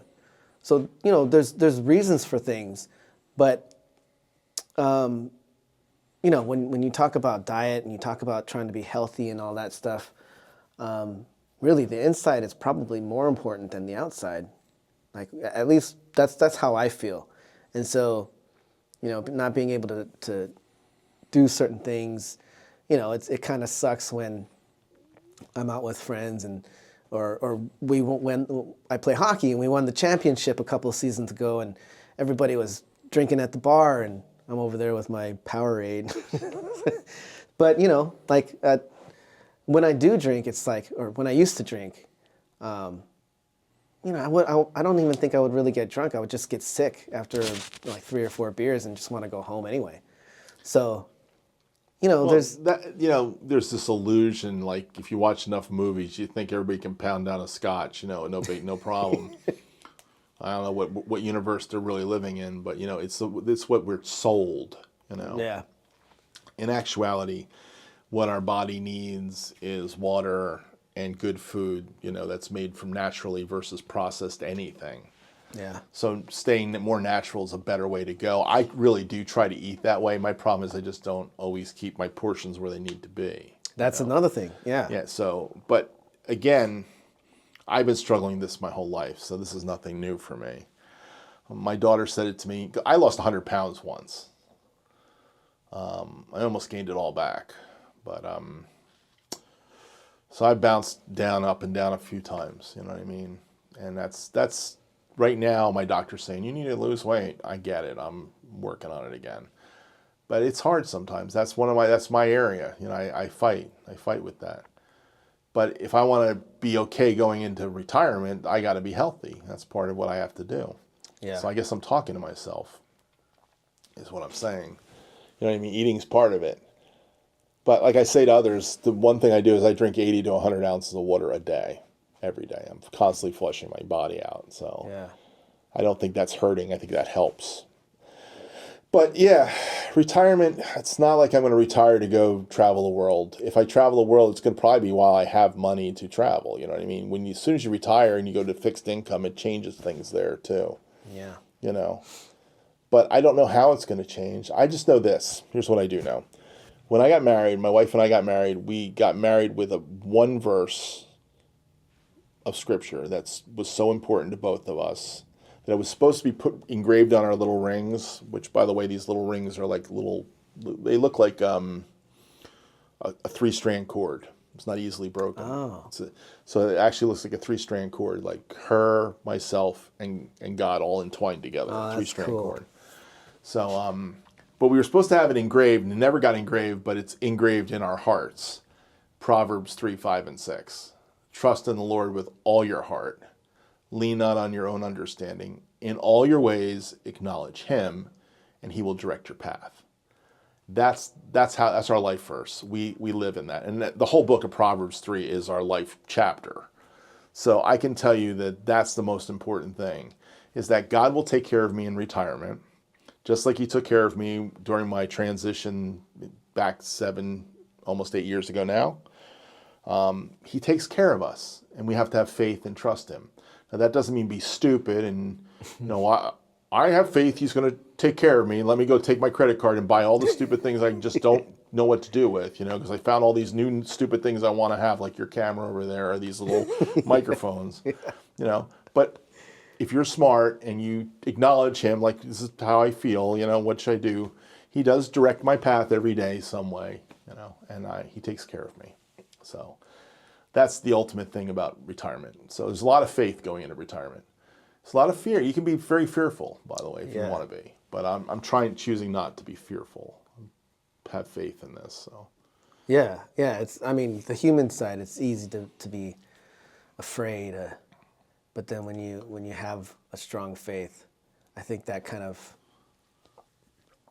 supersedes everything else. Yeah. Well, I hope that answers your question, Rich. Rich. I wish I had my Raw Dog shirt on, but I don't have that on today. So. I also saw. I was overlooking your channel. You're almost at 3 million views. Did you even know that? I do know that. Yeah, I knew that. That's kind of the interesting part. How do you get 3 million views when you don't have viral videos, right? Well, it's 2,200 videos. Now, some of those videos are hidden. You don't see them. They're the alt takes. I have a lot. Believe it or not, if I stopped doing drum covers this weekend, I just started putting out all my alt takes, I probably have enough alt take videos, at least 120 alt take videos probably, that I could put them out every day for probably 3 months. Wow. Yeah. So I could just keep feeding you with new videos you never saw that are alternate takes of what I've done before. I just store them because the funny thing is when I make a video, a lot of times I'll have 1 or 2 or 3 or 4 good takes. And the way I work in Final Cut is I render all the audio files in Logic, bring it into Final Cut, and then I marry in Final Cut the videos where it automatically syncs to the video. So I'll put all 3 audio channels in there, or three or 4 songs in there, and I'll say take 1, 2, 3, and 4 to image 1020, and it'll just marry those drum tracks together. So I'll have a whole string of 4 different versions of it, and sometimes I can't decide which one I like, so I'll cut them all. I'll just put a front end on it and cut it. My front end's pretty simple, as everybody knows. And then I'll put them on YouTube and I'll watch them for a few days. And I'll say, I like this one, I don't like that one. Maybe I'll eventually delete 1 or 2. But that's my process. So I usually end up with more than 1 video after every time I do one of these. So you upload them, you just have them on like unlisted or something? I have them as private. Private, okay. I learned that from doing that Steve Gadd video, 50 Ways. I tried to upload that directly to public, and I almost got a copyright strike. And then I did it again. I went back, and I took it down real quick. You're going to get a copyright strike. I took it down. Didn't get a copyright strike. So when you put it on private, it gave you a notice? It just tells you this is I actually have, I think it's probably 11 or 12 blocked videos. Videos that I did years ago that are blocked. They say YouTube blocked. And I keep them in a playlist called YouTube blocked that nobody can watch. But I go on my computer and I go to that video, that playlist, and then all of a sudden I'll see one of my videos show up out of blocked. And I'll go, oh, what's that doing there? And I'll go to it, it's no longer blocked. It came out of prison, and now I take that and I put it in my private playlist that's like waiting to be released. And then I usually release them pretty quick. It's my trick. It's how I deal with it. It's how I don't get a copyright strike. Yeah. Now, I know I had some old friends from the old days, like, what do you go by? Beats by Jay? You remember Beats by Jay? Yeah. Uh-huh. Yeah. Jay was worried about this. Jay turned to a travel channel. He turned his 10,000 subs into that. He hit 10,000 and changed. And he was worried about it, so he started he was afraid he was going to lose his travel channel because of some video that would get blocked at one point in time. YouTube's gotten a little bit better at just blocking it and taking it out of the market without you even knowing, and they may even send you an email about it. But once you get it in, once they let you in, they don't usually strike you for it. But I can tell you, my wife got it. The funniest thing was we were on our way to Pittsburgh in April, I think it was. And we're sitting in the airport, delayed flight. And I get a copyright strike notice comes up. I go, what the heck is this for? I look down, it's for her video. Huh. And my wife's video, she talks about books. And she was talking about this one author, his name is John O'Donohue. And she mentioned his book. Well, somebody at the John O'Donohue Association saw the video and listed it to YouTube that it's using their content, and they struck it. And I was like, what the heck is this? She's getting a copyright strike for talking about a book, not reading it verbatim, because she did a whole commentary, like she read like a paragraph and then she talked about it. She got a copyright strike for that. So then we had to go through the process of trying to revert the copyright strike, and it came down to writing an email to the woman who put it on us.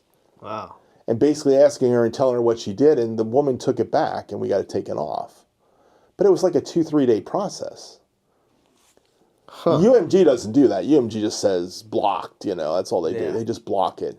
And usually you don't get a copyright strike anymore as easily. But back in that day, if you just take something from your computer right to public, you could put yourself in copyright strike jeopardy. And that's the lesson I learned in 2018. And I upload everything to private. Unless I want to share it with somebody, then I'll do an unlisted video and I'll put a link to it.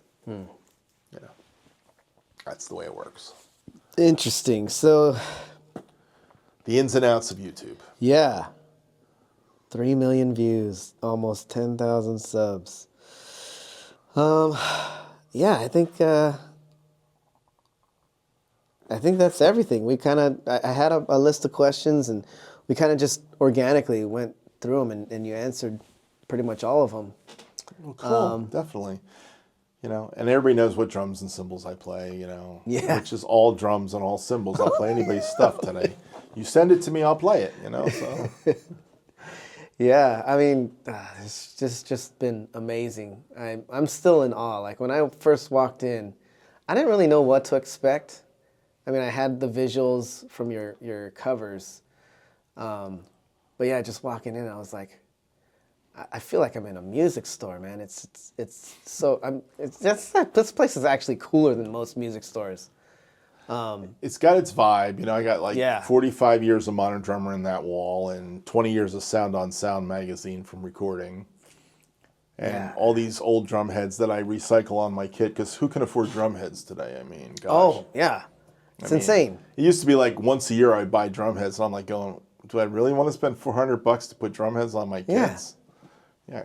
I'd probably be $500 if I put all the concert tom kit and this kit and that kit. So. Yeah, it's almost like I think it's almost tripled the price from. It has. Inflation is really bad right now. I mean, when you look at a ride cymbal being $800 now, I'm like going, I'm not buying any ride cymbals. Yeah. Why do I need to buy a ride cymbal? I got enough of them, don't I? Don't you think I got enough? I don't need a ride cymbal. Yeah, I mean, I remember when I bought the new Beats 7-8 years ago. Now that's the price of just one of those cymbals. Yeah, I know. So that my hi-hat cracked, and it's like, I wish I could just buy a whole new pair, but $700? No, it's gotten out of control. Yeah. No, it is. It's out of control right now, and it's because everything has gone up. So that's the one thing I hope, that inflation gets under control, and I don't know if we'll ever see the drum prices come down. Somebody, we were talking about, I think, what was it? I think I was getting quotes for doing some remodeling at the house, and I was like, oh, well, maybe I should just wait for prices to come down. And he's like, why would they ever come down? Yeah. And I was like, whoa, all right. That's the reality of it. You're correct about that. Yeah. So it's probably not going to come down. That's the problem. Yeah, well. But, yeah. Yeah, man, this has been great. It's funny because came down here for two things, and it's been worth every penny, you know, like. I don't know. I didn't know what to expect. I didn't know what I was going to get out of it or anything like that. But first of all, just meeting you in person, like meeting you online is one thing. That was great in and of itself. But meeting you in person and being in the same room with you and sharing your space, going out to lunch, checking out, you know, what little we've checked out today of Palm Beach, and it's just like, you know, I would, if I won the lottery, I would do this all the time. I mean, it's amazing to make that personal, face-to-face connection. Yeah. And well, we all as human beings love people. Most of us love people. Yeah. If you don't love people, there might be a reason why you don't love people. Yeah. And that could be a childhood trauma or something. Who knows? I don't know. God knows your childhood traumas too, by the way. I truly believe that he does. He understands everything about us.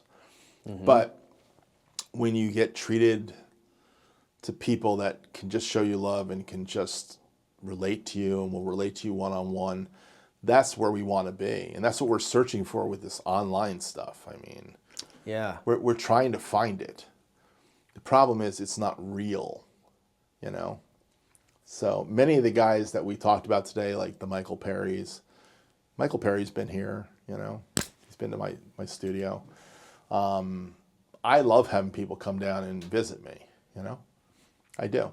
I try to find a way to do that. Now, of course, you're probably gonna have to contact me ahead of time, and we're gonna have to build a relationship and talk on the phone a couple times, but you know, yeah. That's just to be safe. Yeah. I will tell you one of the craziest things we did in my life. When we were living in New Jersey, we were doing a house church in our house. Mm. And we met a whole bunch of other people that doing house church in their house during the AOL days. Back, you remember when AOL was the browser of choice and the internet provider of choice? Yeah, well, we were those days, and we were on, you got mail.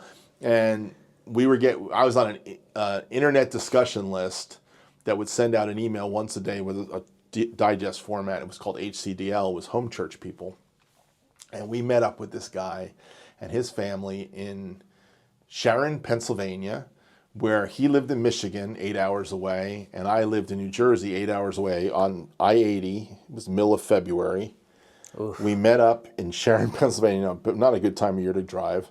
Went to Sharon, Pennsylvania. We met at a Radisson hotel that had an indoor pool. The kids all swam in the pool, and we all hung out together and talked about church and church life and this living outside of going to church buildings but meeting in our homes.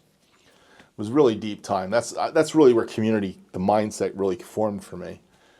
Funniest thing is there's a drum story that goes with this story, believe it or not.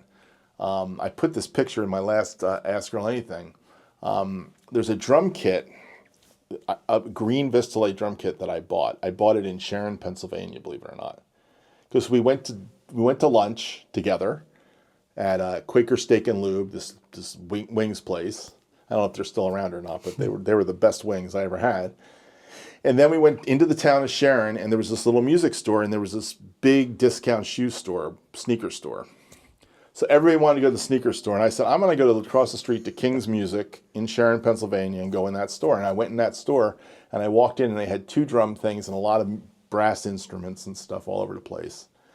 And one of them was a green Vistalite kit, big beat, 12, 13, 16, 14 by 22, 5 by 14 snare drum, flat bass Ludwig stands, 15-inch new beat hi-hats, 18-inch Cajun crash ride cymbal, which was kind of a Slingerland second or a Zildjian second cymbal, Speak King pedal, $400.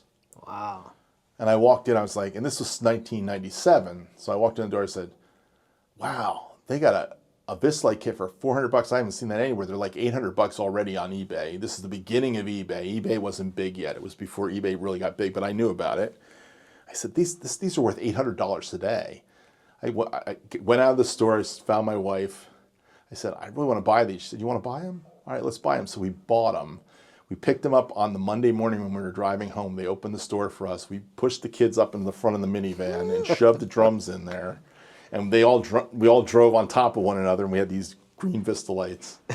And I had them for about at least 10 years, maybe longer than 10 years.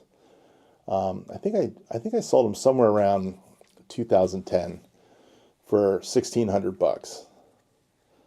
But they were great looking drums and okay sounding drums. But when I was a kid, I had a blue Vista light kit. That was my first drum kit. But it all happened because we met these crazy people from the internet in Sharon, Pennsylvania. So I don't recommend meeting crazy people from the internet anywhere, except for in my studio with people that I kind of know, like Kelly, who I met on the internet. So. Yeah, you don't know what you're gonna get sometimes, man. It's No, you don't.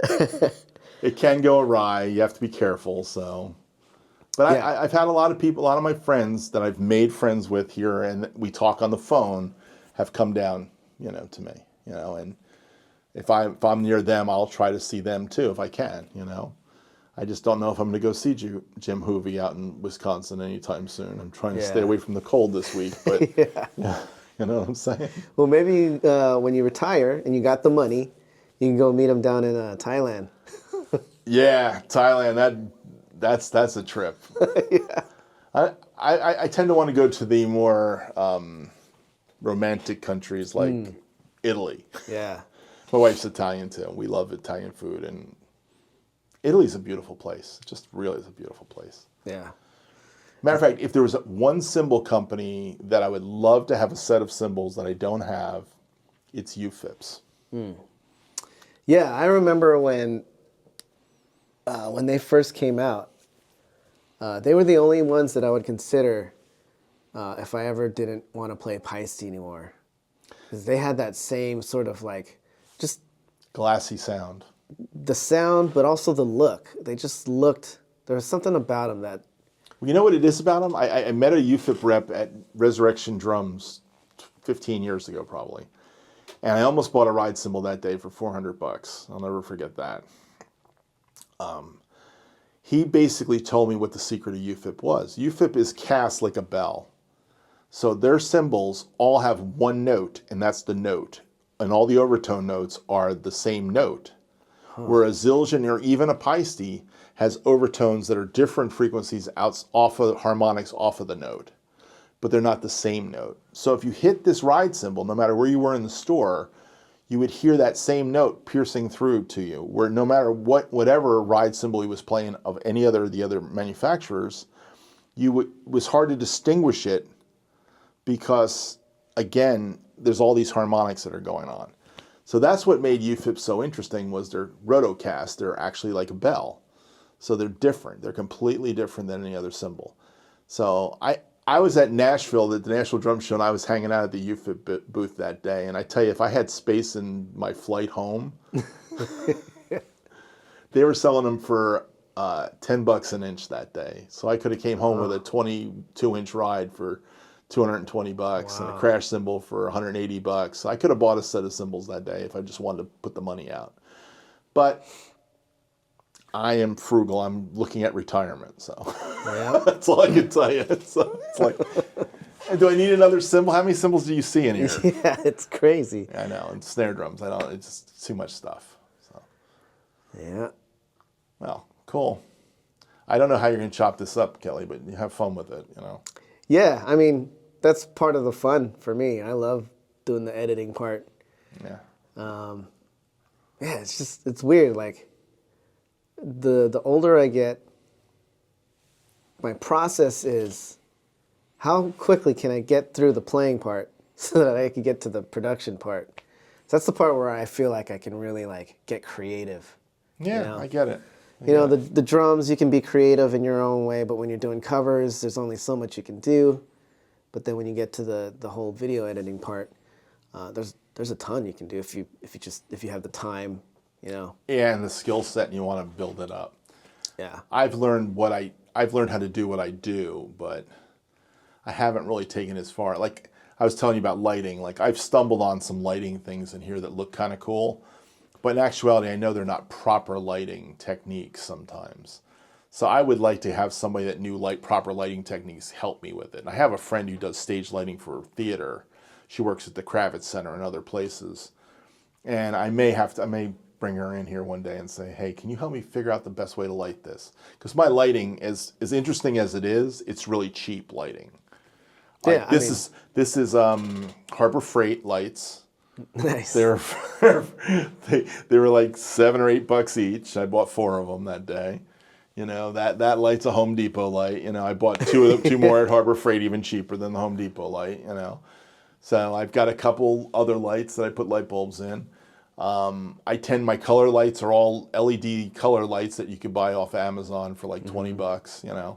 So it's really, my lighting isn't great, but it works. I make it work. Yeah. And I think that's the whole thing is figuring out how to make it work. But I wish I was schooled in it, I don't have any schooling in audio engineering, but I have a lot of experience now doing it, and I mixed a couple albums. So my audio thing, I've kind of got dialed in. So that's why I'm so fast. It has to do with the audio being easier. Yeah. I mean, you've got the setup too, which I think helps a lot, because it's the same with me. I have my setup, and I keep everything dry. Like my room, if you clap, there's like no clap back, there's no echo. It's completely dry. And so I can do whatever I want with it, because if you start wet, you can't make it dry. Right.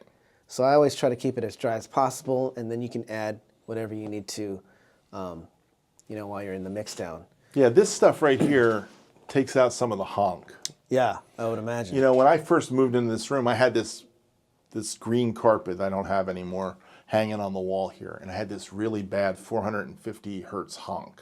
And I was like, I can't stand it. It's terrible. How can I get, like the first year I was always dealing with that honk. And I was sitting here one day, and the kit was set up this way, looking at you actually is the way it was set up. It wasn't set up looking out at the studio this way. And I was looking at the wall that now has foam on it, but it had that rug. And I just looked up, I said, that rug, if I take that down, I think that's the problem. And I pulled the rug off the wall, and I just put up a diamond like this, a big diamond. There wasn't a door here either at the time. It was just two big diamonds I made. I had the foam for it, and the honk went away. And I was like, now the room's right. I record vocals right where that drum kit is. I'll put a vocalist right there. I've had violin players there. I've had viola players there. I actually did a bunch of bluegrass albums early on. Nice. These kids called the Lubman Brothers, and I had them in here, the string bass in the corner over there, the guitar sitting on the drum kit, behind the drum kit, the violin player standing over there, and then I had a banjo violin player over in the corner, and they would play together. And I had no click tracks, no headphones, because that's how they played.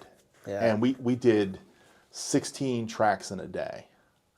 We knocked out 16 basic tracks and half the vocals. And the next day they came back and finished the vocals. Oh, they must have been pretty tight. Oh, they were really tight. They're still great. They just went to Nashville to try to make it. Oh, cool. So I saw them leave this summer. But great guys. Really cool guys. I got to work with some really interesting people. So. Yeah. Yeah, that's the beauty of music is I've talked to my wife about this so much. She puts all of everything into her work. She has no real hobbies. And so when we moved from LA to New York, and then from New York to Philly, it's hard for her to meet people. Most of her friends are coworkers. She hangs out with a couple of people from church, but really it's hard for her to just kind of connect with people being in new cities. Mm-hmm. And for me, it's the opposite. Playing music, playing hockey, meeting people is that's just part of the whole thing. Having hobbies and doing the things you love, like music is a big one. I mean, I would probably say that a good 70 to 80% of the people that I know or are friends with are musicians. Yeah. And so that's what I'm trying to instill in my kids now is to have some hobbies, because who knows where life is going to take you. But one thing that they need to be able to do is connect with people, because I think the more connected you are to people, not just people, but people who have the same interests as you, that's when you're the most happiest. And so, you know, my daughter's in piano. They both go to a Christian school where they're basically singing all day, and they come home and they're singing the songs in the car, and it's just it's a beautiful thing to see them just intrinsically kind of gravitate towards music, because I know later on down the line, whether it's in a church setting or whether it's in just a regular musical setting, they're going to be able to meet people that are like-minded and have similar interests and be able to connect.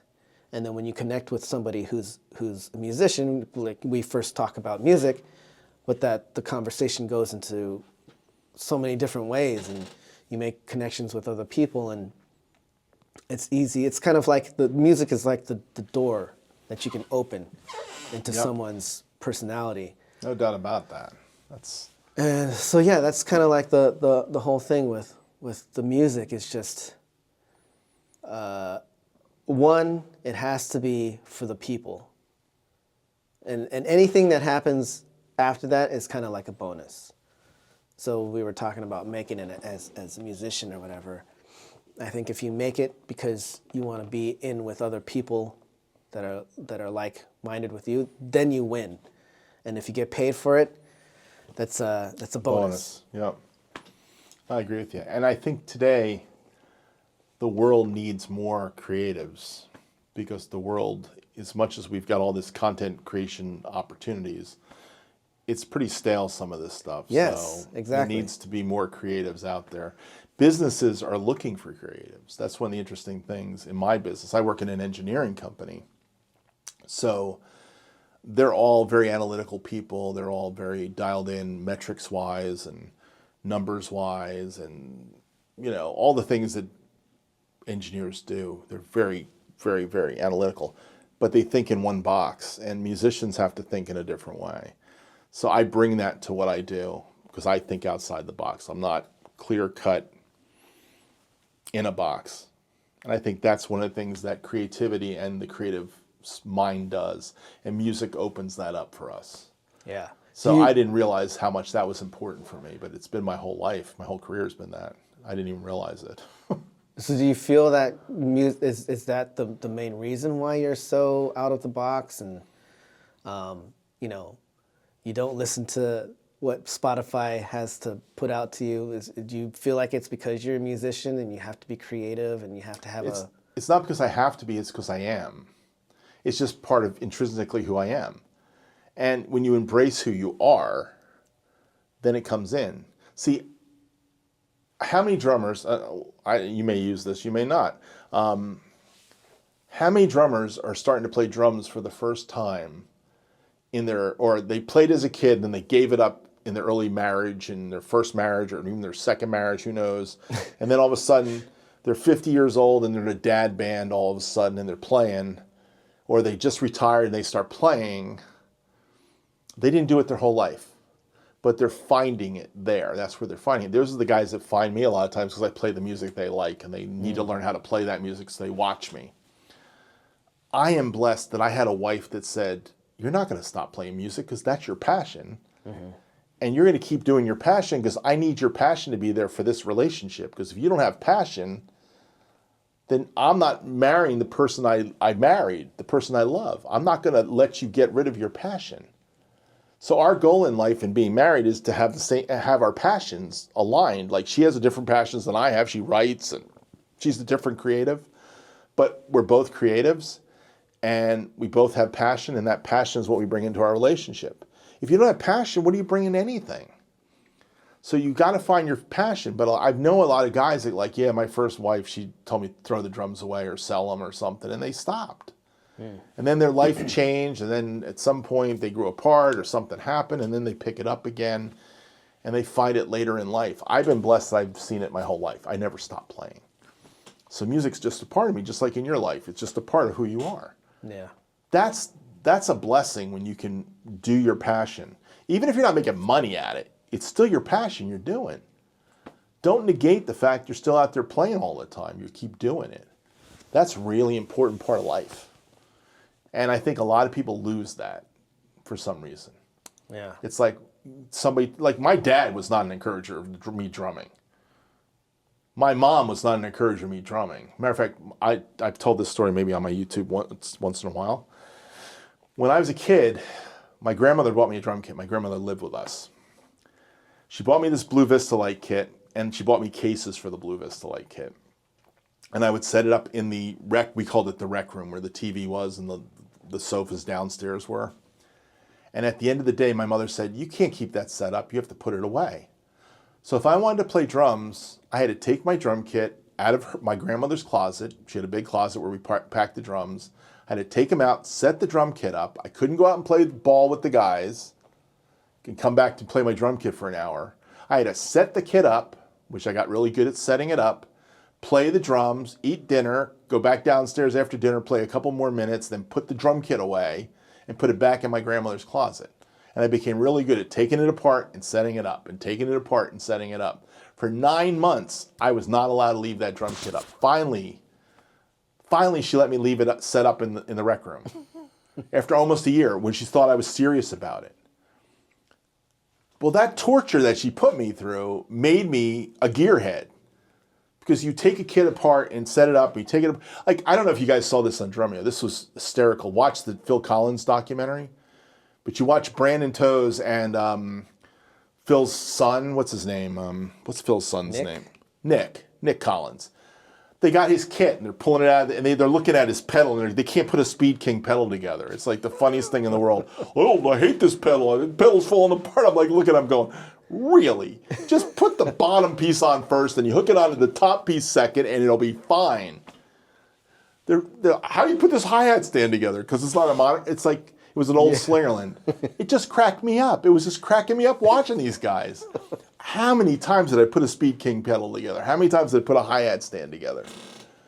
By the time I got to college, all the guys thought I was the gear guy because I could fix anything. I learned how to fix things and put stuff together. So I have all kinds of parts hanging around. I put stuff together. If you look at my stands, they're all different pieces going together except for those over there. But that's my new stand. Actually, that one over there is one of them. The ride cymbals on a kind of a makeshift stand I kind of threw together. But but you get the idea. You know what I'm saying? Yeah. My parents forced me to do that. But they also forced the passion out of me. Because if I wanted to play drums, I was going to set those drums up. And if I didn't want to play drums, they were going to stay in the closet. And if I wanted to play football more than I played drums with my friends or basketball with my friends, then I wasn't playing drums and I wasn't getting any better. So my mom forced me to make that my passion. It was crazy. Now, I played ice hockey during that period, but that was at night. Different thing, different day. Yeah. But every time I wanted to play drum kit that first year, I was pulling it out of a closet, setting it up. I still have those cases too, by the way. Really? Yeah, they're in my shed out in the back. They're hard shell fiber cases. Wow. I would never sell drums with the cases. I would always you can have the drums, but you can't have the cases. I need the cases for these. For years, I used fiber cases. Now I have, bags, but, Anyhow, that's cool, another man. side story for you right there. Yeah, this has been awesome, man. Thank you so much for having me. Thank you for taking the time. I know you were saying earlier you had a busy Friday, more busy than normal. So, yeah, I don't know how busy it's gotten in the last hour, but cut that out for me, okay? Do not make sure that does not get on there, okay? Oh, yeah. No, so do your clothes however you want to do it, but that piece you can leave out. Thank you for taking your Saturday. No, you can leave it as Friday. I don't care. I don't even tell them what day it is. But. Yeah. No, but seriously, thank you so much for having me. This has been a blast just being down here and getting to play your drums a little bit and having a blast just talking drums and life and whatnot. And hopefully I can come down here again. I mean, yes, definitely. Come down. We have fun. This might be one of the vacation spots. We'll see. We'll see how this new airline goes tonight. But if it's because that's the thing. I came down here one way on American, and flying back one way on Avilo, and the price is about half the price. even after you, because a velo is a la carte, so you got to buy your ticket, you got to buy your seat. If you have a carry-on, you got to buy that. So you got to buy all the parts. But even when I bought the seat, the ticket, and the priority, I didn't have any like carry-ons or checked bags or anything. But those 3 things was half of the price of my ticket coming down here. So, Gotcha. you know, and I think on that airline, kids under a certain age fly free. Oh, cool. So if we can come down here for half of the price, actually it'd be for a quarter of the price because we wouldn't have to pay for the kids' tickets. I mean, this might be a place where we can come for vacation too. No, it's a great beaches, great beaches. Oh, is this the beach where the Blue Angels come down? Fort Lauderdale's where I think they it's do Fort that. Lauderdale. Yeah, it's Oh, the okay. Fort Lauderdale beach, but that's an hour from here or less. Yeah, I've been wanting to take my son to the air show. Yeah, that's usually in May, I believe. May? Yeah. But All right. cool. Well, Kelly, thanks. Yeah, thank you so much, Earl. All right. It's awesome. Cool. All right. Cool, man. Rock and roll. I wonder if did it get the whole thing? Yeah. Wow. Hey guys, it's 2025 and this is my 8th year doing KMKanDrum. I can't believe it. I'm so glad you've come along the journey with me. If you haven't already, please subscribe. And if you like this video, hit that thumbs up button and hit that notification bell so you get notified every time I put out a new cover or an interview with another musician or a drum lesson or a gear review or any of the other cool videos that I try to put out at least once a week. Also, keep in mind, we're going to have these challenges that Rich Raw Dog Drums and I do. Punk Week, Metal March, we're going to be doing an 80s one, maybe a classic rock one. Who knows what we're going to do as the year unfolds. So please stay tuned, come back for more. Have a great 2025, and thank you again for watching KMKanDrum.